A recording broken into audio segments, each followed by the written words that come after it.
હા, કે મોટા મોટા પાંદડા હોય ને ત્યાં તો હાકડા છે જ બેહીને ભાઈ કે એને જાજા પાંદડા હોતા નથી. એટલે આવીને સંન્યાસી કીધું, સંન્યાસી પૂછ્યું જઈ આવ્યા તો કે હા ભગવાન શું કીધું તો કે એટલા પાંદડા જેટલા તું જ્યાં ઝાડવા ઉપર ઝાડવા બેઠો છો એમાં ઉપર પાંદડા છે ને એટલા જન્મ જાહે પછી ભગવાન મળશે. ઓહો હો, એટલા જન્મ? તો કે હા, તો હવે એટલા જન્મ સુધી કોણ માથાકૂટ કરે? આસની બાસની ગોટો વાળી બગલમાં નાખીને હાલતા, એ આપણે કાંઈ મહેનત કરવી નથી. ઊભો થઈને હાલતો થઈ ગયો. તો ધ્રુવ મહારાજ પાસે ગયા. ધ્રુવને કીધું કે તમે જેની નીચે બેઠા છો એ ઝાડવામાં જેટલા પાંદડા છે એટલા જન્મ પછી તમને ભગવાન મળશે. પછી તો મળશે ને? તો કે હા, તો બેઠા આપણે ક્યાં ઉપાધિ? સંકલ્પ પાકો હતો તો બેઠા કે આપણે ક્યાં ઉતાવળો છે કે.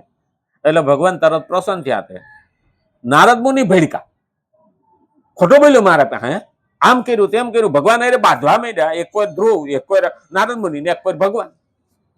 ચતુર્ભુજ રૂપમાં ધારણ કરીને ભગવાન પ્રગટ થયા એટલે ભગવાનને ખીજાવા માંડ્યા. ભક્ત આવો હોય ને તો ભગવાન અરે બાધે ખરો. આના ઉપરથી ખબર પડે. અને નારદ મુનિને તો પીડો પરવાનો, એ તો રાણી મહેલમાં જાય, હા, પછી રાજા પાસે જાય, મૃત્યુલોકમાં જાય, પાતાળમાં જાય, સ્વર્ગમાં જાય, દૈત્યો પાસે જાય, દાનવો પાસે જાય, બધે જાય. એને કોઈ ના પાડે ખરું પીડો પરવાનો? આ ભાઈ કાર્ડ બતાવ્યું નથી. અને ઘણી વખત નથી, અમુક એરોડ્રામ એવા હોય છે કે આમ કાર્ડ નાખે જ દરવાજો ખુલે. નારદ મુનિ પાસે વાત કરી લ્યો, કઈક ઇમરજન્સી એ છે તો જ વારે વારે ફોન આવે. હા, આ ફોન ની દશા ઓલા કાગળ હતા ને તે હાડો ઈ તો શાંતિ હતી નહીં. હા, મને તે ભાઈ પૂછવા આવ્યા હતા. મને કે હુઈ તક લાગે? હું કેમ? તો કે અમારે ત્યાં કે ફોન ની સગવડ નહોતી અને કે કાગળ આવ્યો તો કે 12મું વહી ગયા પછી કાગળ આવ્યો. હું હવે શું છે, વિધિ પતી ગઈ. એ ટપાલ હતી ત્યાં સુધી ઠીક છે, કે કાગળ પોગે ત્યાં સુધીમાં તો 12મું પતી ગયું હોય. હા, આપણે તો પેલા કાગળ એવા જ હતા ને. અમારે જુનાગઢ નું રાજ એવું ખાડે ગયેલું ને, ઇતિહાસમાં લખેલું છે. જે ઓલા મુસલમાન નું રાજ હતું, હા, તે છોકરાના લગ્ન થવાના હતા એટલે ત્યાં બેન્ડ વાજા લખાઈ. બેન્ડ વાજા વાળા આગળ હોય ને પેલા રાજા હાટું થઈને, હા, બેન્ડ વાજા વાળાને લખાયું હતું. તે જયારે પેલું શમશાન યાત્રા નીકળી ને ત્યાં ઓલા વગાડતા બગાડતા આવ્યા. એટલે કે આ કોના હાટું કે આ બેન્ડ વાજા આવ્યા છે? કે શમશાન યાત્રા વાળા પૂછ્યું તો કે ફલાણા ભાઈ લખાવ્યા હતા ને બેન્ડ વાજા, એટલે એને જાન હાટું થઈને આવે. એટલે કે મરી ગયો કે 60 વર્ષનો થઈને. હવે એ કેવું ખાડે ગયું હોય છે. આ ટપાલમાં એવું જ હતું. હા, ટપાલી અઠવાડિયાના ભેગી ટપાલ કરે ને પછી નાખવા જાય, પછી ઢગલો કરે અને ઘોડા લઈને ગામડે ગામડે જાતા. એમાં તો એક છોકરીના લગ્ન થતા હતા ને, તેની માઈ કીધું તું બેટા, હા, તારે તારા ધણીને પગલે પગલે હાલવાનું, કે બધી શિખામણી એની માં દેતી હતી. કે ઈ નહીં થાય. તો કેમ? તો કે ઈ રહ્યો ટપાલી, ઈ ઘેરે ઘેરે ઘેરે ઘેરે હાલીને જાય એટલે કે કેટલા પગલા થાય કે.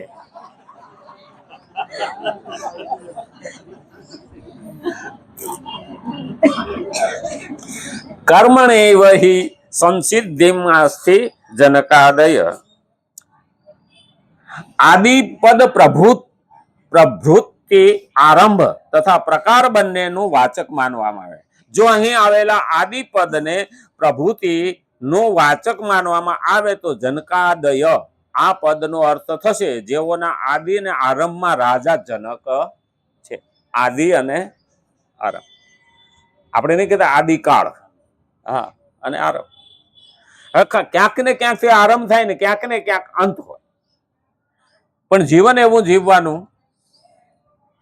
કે ગુલાબ છે એ ખેતરમાં પણ પડે ને તો જમીનમાં સુગંધ મૂકતું જાય. જીવન એવું બનવાનું, ભલે ધૂપસળી થાય કે દીવો થાય, પણ એની સુગંધ બધે ફેલાવી જોઈએ, એનો પ્રકાશ બધે ફેલાવો જોઈએ.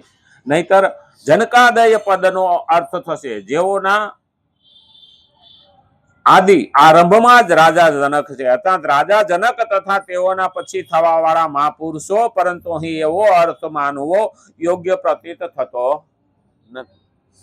ખરેખર જોવા જઈએ ને કે 5 પેઢી સુધી જેના ઘરમાં સત્કર્મ, જ્ઞાન અને ભક્તિ ચાલતી હોય ને પેઢી દર પેઢી, તો 5મી પેઢીએ દેવ અવતાર આવે, કોઈ દેવનો અવતાર થાય. અને 7 પેઢી સુધી સતત આવું કામ થતું રહે તો એને ત્યાં પ્રભુનો અંશ અવતાર આવે, અંશા અવતાર. જેમ આપણે સ્વામિનારાયણ કહીએ ને, સહજાનંદ સ્વામી આવી રીતે. અને આમ જોવા જઈએ ને તો જે સ્વામી વિવેકાનંદ કહીએ એ 5 પેઢીનું પુણ્ય છે. 5 પેઢી સુધી સતત આ હાલવું જોઈએ. આપણે તો બધા તરત ને તરત માને. હા, પણ ધ્રુવ જેવો સંકલ્પ હોય તો ભગવાન પ્રસન્ન થાય. હો, સંકલ્પ ધ્રુવનો પાકો હતો કે એટલા જન્મ થયા તો નારદ મુનિને ભગવાને કીધું હતું કે એના સંકલ્પ કેવો છે એ મારે જોવું પડે ને, કે તું મને બાજવા માંડ્યો છો. એટલે પેલું યાદ રાખવાનું કે સંકલ્પ આપણો પાકો હોય તો આ જન્મમાં પણ ભગવાન મળે. એટલે તો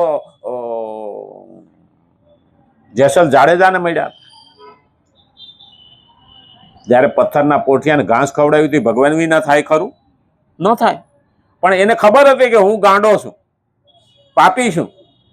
એને પાપ પ્રકાશિત કરી દીધું. જેટલા મથેજા વાળ તોડી રાણી એટલા તે વક્રમ મેં કર્યા. તો કીધું ને, પાપ તારું પ્રકાશ જાડેજા, ધર્મ તારો સંભાળ, તારી બેળલીને બુડવા નહીં દઉં. જ્યારે જ્યારે આપણને ગુરુ, સંત અને મહાપુરુષો હાથ બાવડું ચાલે ને ત્યારે આપણને બુડવા ના દે. પણ એને ઓળખવો જ અટાણે વહમો છે, એ ધ્યાન રાખવાનું. એને ઓળખવો વહમો છે. કૃષ્ણ પણ અવતાર તરીકે હોવા છતાં એના કાકાએ એને ચોર કહ્યો. પેલા તો ઘરમાં જ એનું માન ન હોય, ખબર પડે નહીં, એને ઓળખવા પડે. હું આ પ્રમુખ સ્વામીને એક વખત સાંભળતો હતો, ત્યારે મેં ભાઈને કીધું હતું કે આ કોઈ વ્યક્તિ નથી, શક્તિ. મને કે ના હોય, કે તો એવામાં તો હાલતું જ હોય. પણ એ ગયા પછી ખબર પડી લોકોને. એ ગયા પછી લોકોને ખબર પડી કે એનો દુશ્મન પણ એના વખાણ કરવા પડ્યા, કારણ કે એના ગુણો ઉપરથી આપણને ઓળખાણ થઈ જાય. મહાપુરુષ એ વળગતો નથી, પણ બીજાનું હિત જોવે છે. અને એટલે ઘણા ઘણા તો શું છે, મોટા મેળવવા હાટું જ કરતા હોય. હા, મોટા મેળવવા હાટું જ કરતા. પ્રમુખ સ્વામીનો એક પ્રસંગ તો એવો હતો કે એને એવોર્ડ મળવાનો હતો. એટલે કે તમે 15 લાખ રૂપિયા આપો તો તમને એવોર્ડ અપાઈ દઉં. પેલા એવું કીધું, પ્રમુખ સ્વામીને એવું કીધું. તો કે એને અપાવી દો ને, જેને આપવું એને આપી દો ને. એ ફોરેનમાં હતા, પણ કે તમને એવોર્ડ મળે. કે મારે એવોર્ડ હાટું થોડો કામ કરું છું, લોક કલ્યાણ માટે, તો કે મારે એવોર્ડની શું જરૂર છે? અને પેલાને અપાયો ને, જે માણસ આ જુબાની આપે છે ને, એ એવું કહે છે પ્રમુખ સ્વામીને એમને એવોર્ડ હું આપતો હતો ને, તોય પણ એને એવું કીધું કે હું એવોર્ડ માટે કામ કરતો નથી, મારા પ્રભુ રાજી થાય એ માટે લોક કલ્યાણ કરું છું. નહીતર ભાઈ 5 ચોપડી ભણેલો માણસ ને 1500 મંદિર બનાવવા, એટલે ભલે હું સ્વામિનારાયણનો ભક્ત નથી, હું સંપ્રદાયમાં નથી, પણ જે સારું કામ છે એને તો વખાણવું જ જોઈએ. કારણ કે ક્યાંય પણ પ્રભુનું જ્ઞાન મળતું હોય ને તો ભાઈ ત્યાં ન જવાય, અહીંયા જ રહેવાય એવું નહીં. જ્યાંથી મળે ને, ગંગા ત્યાંથી લો, કે હરિદ્વારમાંથી લો, કે ઋષિકેશમાંથી લો, કે ગંગોત્રીમાંથી લો, ગંગા તો ગંગા જ છે. કહેવા વાળાના પાસેથી થોડો કચરો આવે પણ ગંગા ખરાબ નથી. ધર્મનું જ્ઞાન તો ગમે ત્યાંથી મળે, લેવાય. અરે ધૂન કોઈ બોલતું હોય ને તો પણ આપણો મન પવિત્ર થાય, ભગવાનનું નામ ક્યાંથી. અને એટલે જ કીધું છે, મહાપુરુષો દ્વારા, કર્મો દ્વારા પરમ સિદ્ધિને પ્રાપ્ત થઈ ચુક્યા હતા.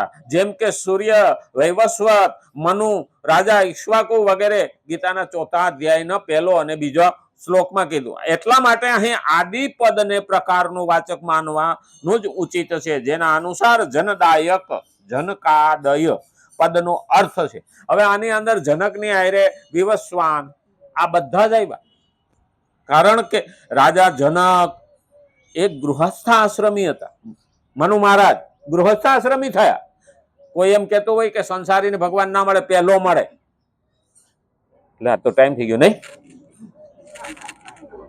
હવે આ ફકરો તો નહીં આજ પૂરો થાય, આવતીકાલ રામચંદ્ર ભગવાન કી જય, કૃષ્ણ કનૈયા લાલ કી જય, ગજાનંદ ગણપતિ ભગવાન કી નમઃ. પાર્વતી પતે હર હર મહાદેવ.